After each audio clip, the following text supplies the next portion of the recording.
to the final segment of this annual meeting today. So here we're going to be listening to feedback from our advisory council, and I would ask them all to come up.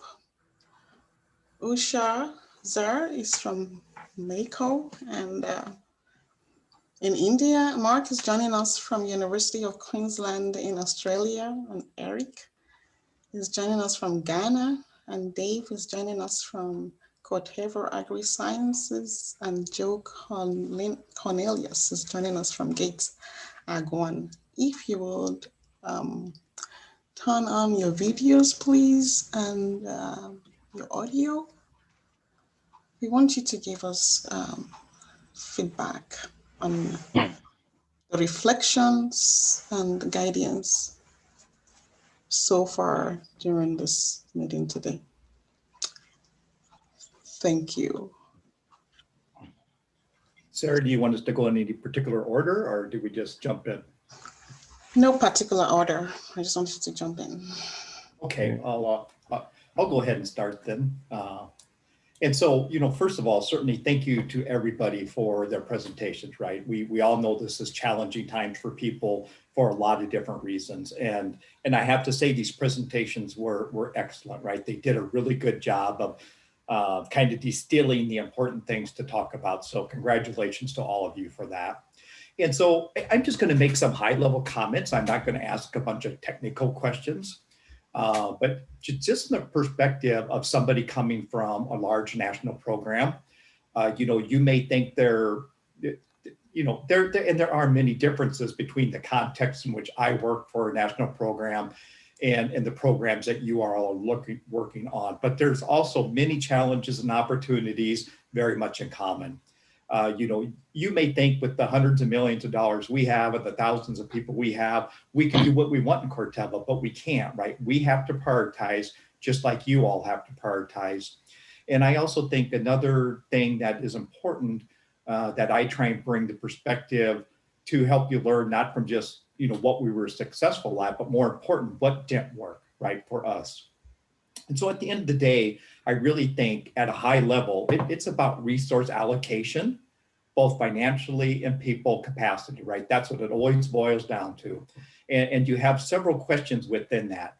First of all, are you doing the right thing and how do you know, right? And so I was so pleased to hear so much from all of you about demand-led breeding and product profiles, right? So that is critically important. And then the, hypothesis-led breeding, also is really, really good. So the next area that all of you have to ask yourself, once you know why you're doing and what you're doing is, are you trying to do too much, right? I spend an enormous part of my job trying to help people understand they're trying to do way too much and they won't do anything well. So as I talk about this, don't take that as criticism. It's just trying to right size your resource pie. As they think about trait discovery, right? So depending on the genetic architecture of the trait and the ability to effectively measure it in the field in a straightforward way, some traits can be just extremely straightforward to work with, and some can be extremely challenging and with a low chance success, not only to identify a trait and markers and QTLs involved, but in such a way that it can be used in a breeding program.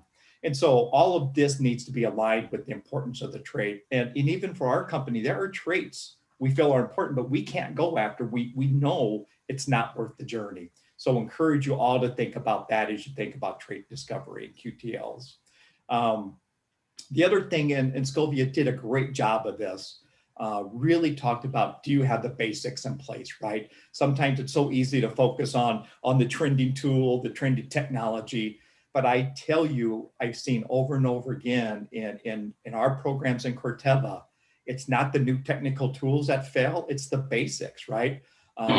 Maybe there was a seed source mix up, or maybe the wrong parents were used in a breeding cross because we failed to do something as simple as pedigree verification and verify those lines were really the lines we thought they were, or somebody put the barcode on the wrong plant, right? So lots of ways the basics can throw you off. Can't stress enough the ability to do good phenotyping.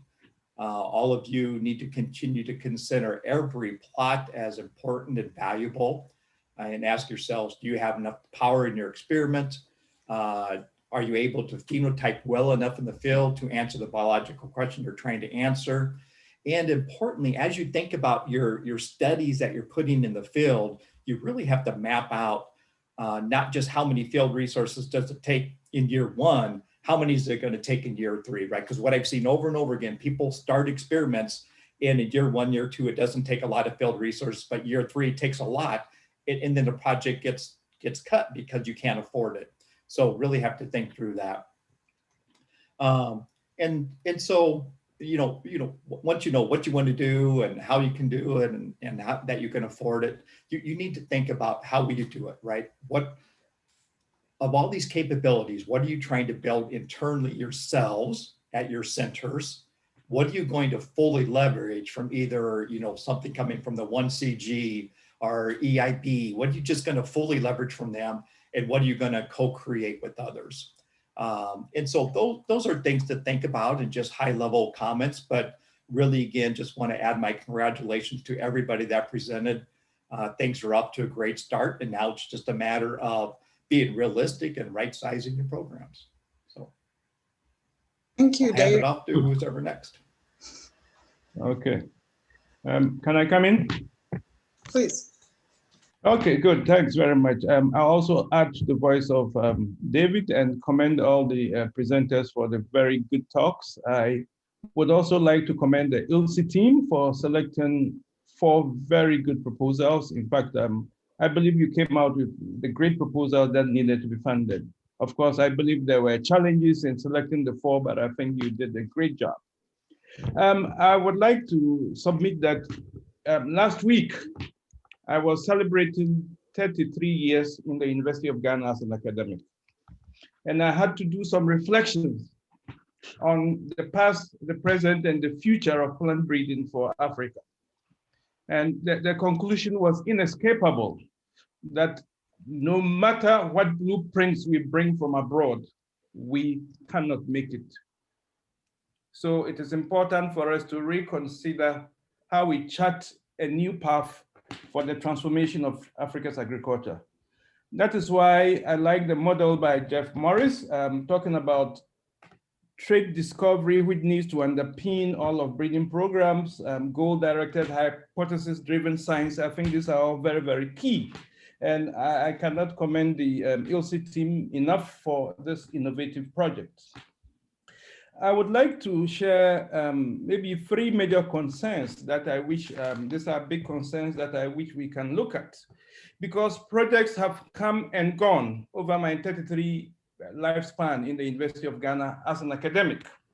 And I want to ask, how are we going to put in place an exit strategy for these excellent proposals to ensure their sustainability? I believe this is the time for them to develop advocacy and visibility models for the projects so we can take the projects forward beyond the funded phase. But one observation I made as I was looking at the proposals is capacity to deliver on the deliverables. I was wondering whether a proper audit has been done on the capacity to deliver on the deliverables. I believe this has implications for looking at each section of the project and ensuring that for all of the aims and objectives, we have the people in place who can run the project so that in the next 3 years, they can deliver on the projects. But I think a more fundamental question has to do with what the best model for building capacity for utilizing modern platforms for effectively and developing improved climate smart resilient varieties for Africa to meet the needs of the markets and end users. I mean, how do we do this?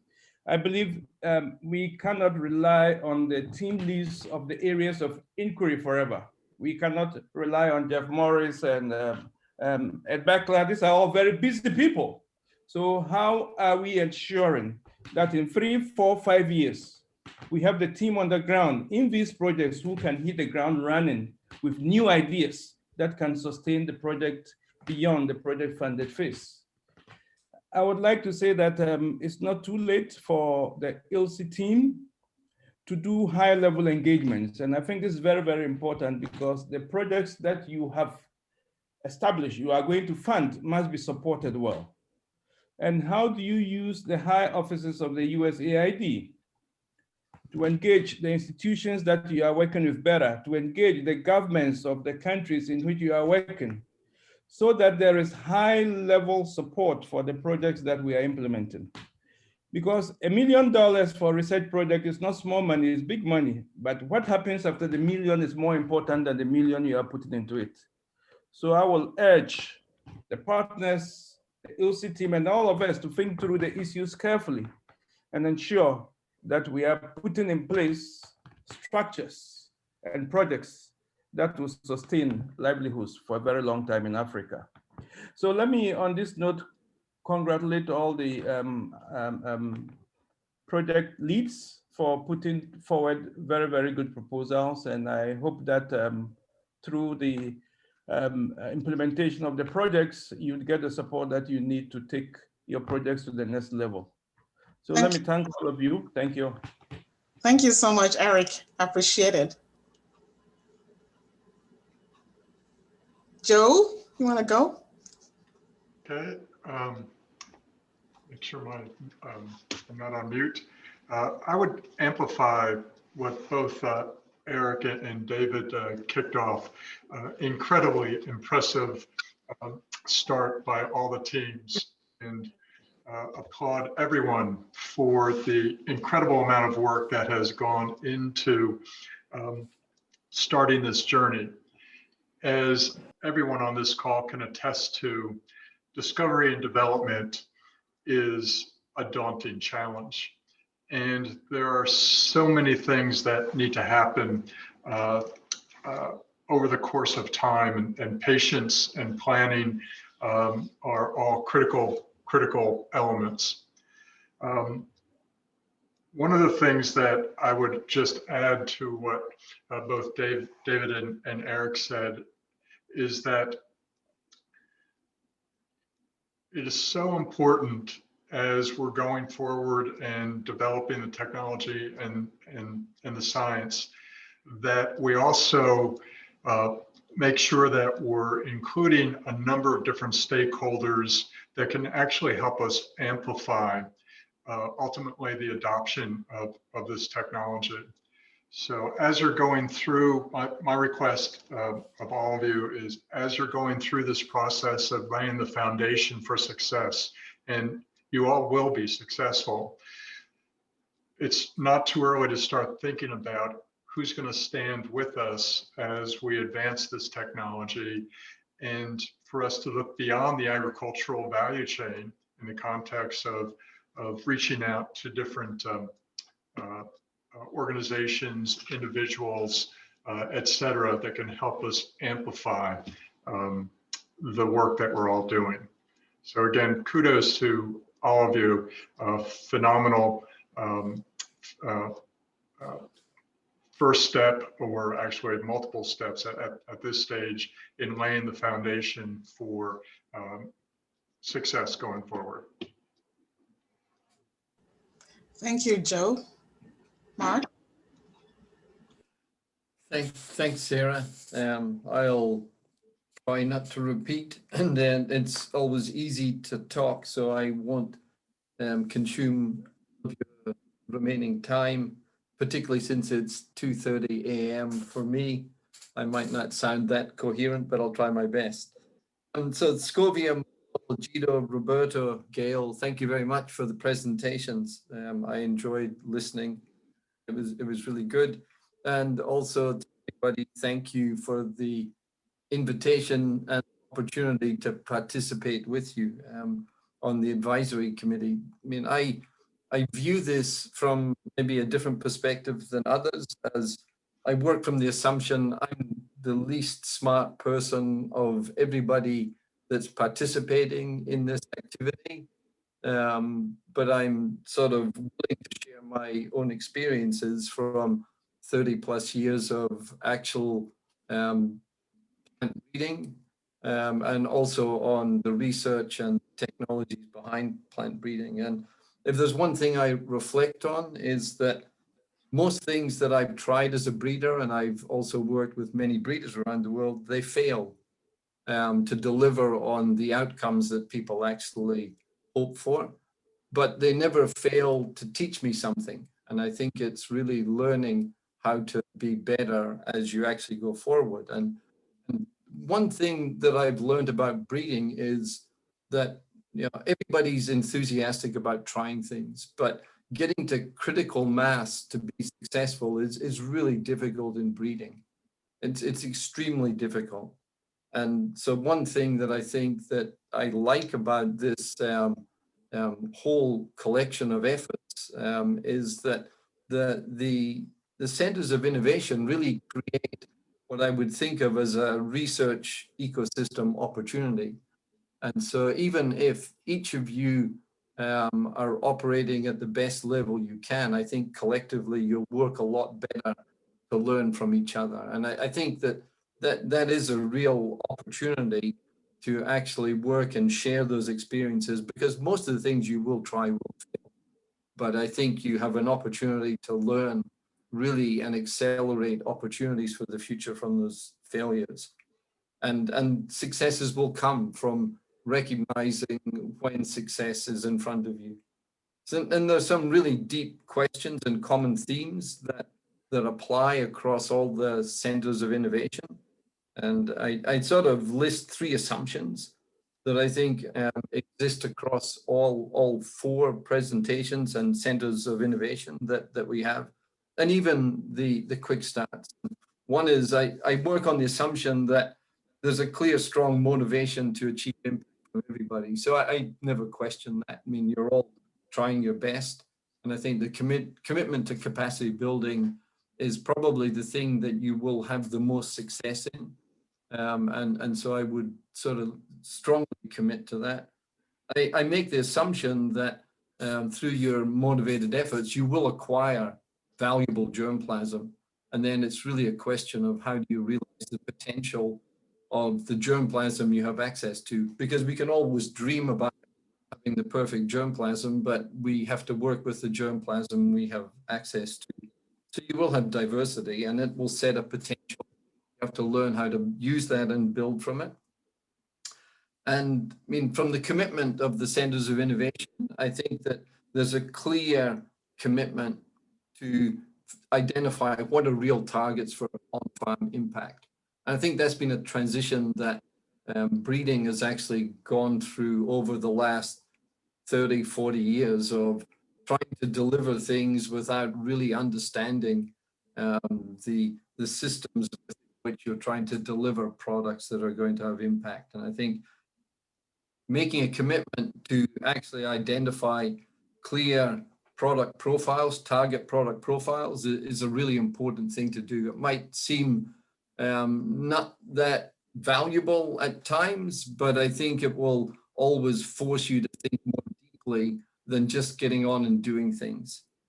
Then I think then you can actually get into some of the technical pieces about accelerating that impact. And I mean, for me, maybe a little bit differently than some of the others, I'm actually a person that loves to get into the technical details and have all the technical discussions with people. So if there's one thing I would say is, from my side on the advisory committee, I'm sort of equally interested in responding to your questions back to me, rather than me just sort of giving you what sort of sounds like advice, but it really is just getting to know each other, so that you can ask me any question you want and I'll share my own experience. The 2 themes that for me that I would put on the table for deeper discussion is phenotype. And people say this, a lot of people talk about phenotyping, but I've lived and died by sort of phenotyping successes and failures. So phenotyping is easy.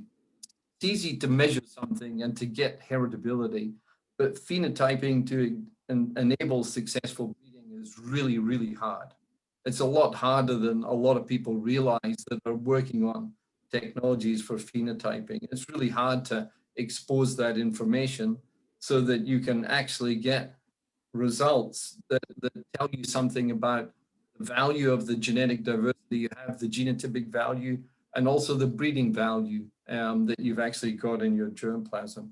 And so how do you build confidence in your phenotyping capabilities is a really important thing to actually work on. And then the other piece that I won't spend a lot of time on, but I think that we really need to have a really deep discussion about how you're going to evaluate it to enable genomic selection or a genomic enabled breeding effort. And I think that it's unlikely that you will deliver products out of that process in a short to medium time frame. But I think that collectively, what you can do that's going to be really valuable for everybody is enable a clear understanding of what it's going to take to enable a genomic selection or a genomic breeding strategy. And I think learning what won't work and how you can actually put this into practice. Can you deliver the data? Can you actually turn these things around? I think that's going to be really important. And I think that that is a viable opportunity for all of you together. So Sarah, I'll sort of leave it at that, and I'll pass it back to you. But those are my first reflections. I think there are some really deep questions to ask, but I congratulate everybody on the first steps. Thank you, Mark, and thank you to the rest of the advisory committee members for that deep reflection and thoughts. Highly appreciated and well noted. At this time, I'm going to invite Steve to have, he has comments before we depart. Thanks, Sarah. I didn't really have comments, but after the session, I wanted to raise a couple points. First of all, this session was very intentional. We worked really hard to put a presentation or a program together that highlighted the amount of effort that went in to building a foundational network that's globally oriented. And we're incredibly proud of the partners that we were able to identify and engage over this past year. And we wanted to put superstars forward because a team is only as good as the players on that team. Secondarily, I think one of the points that came up is this integration. We want to be able to knock down stovepipes in this group. We don't want to have just area of inquiry, cross-cutting issues, quick wins, centers of innovation. We want an integrated team that's able to readily to communicate to each other and freely does that. And I'd like to thank everybody that's been on the management entity, the area of inquiry, cross-cutting, our quick wins and partners. And next, I'd also like to highlight that today and tomorrow, we're always looking to make stronger programs. So if there are opportunities that present themselves from what you all are doing or what you all are seeing, and you can share that with us, we'll work to build the program stronger or broader or whatever's most appropriate. And lastly, I have a challenge for the advisory committee. A couple months ago, we met briefly and you all made a really good recommendation. I think Dave might have made the recommendation, or Dave's the first one to speak, so it probably came from Dave. This meeting's way too short to get into really detailed things. And we look forward to what was proposed by you all in the call with me, which we'd love to have you all collectively get together, and we'll provide whatever additional background you'd like to see. And you all talk together, and then subsequently you can get back with us and we can have a more thorough session with nuts and bolts issues rather than the 30,000 foot view. So I'd like to put the challenge back on the advisory committee to do what I think would be wonderful for our program, make a little more time to think about it internally without this challenge of time here, and then get back together over the next couple weeks or in the next month or whatever schedule works best for you all. So we're real excited about our advisory committee. You were picked for particular reasons, and we really want your input on particularly constructively critical input. So I'll stop with that. Thank everybody. Sarah? Thank you very much, Steve, for those comments. At this point, we have come to the end of the annual meeting, day one. But before you sign off, I know that this has really been a short time and people still have like burning questions that they want to ask. I would implore that you ask them in the chat box where we have the next 5 minutes to collect the questions and respond, and then we will close. So in closing, I'll say today we have heard about the accomplishments of ILCI in the past year, and we're excited about the future of ILCI, especially the research activities our centers of innovation have outlined. We're hoping to create impact as we continue to invest in these programs and expand ILCI. A very big thank you to the USAID Bureau and missions representatives, the ILCI ME and core team, and the advisory committee members for the sacrifice made to be able to join us today. Please join us tomorrow for the day 2 of annual meeting, which is an outward facing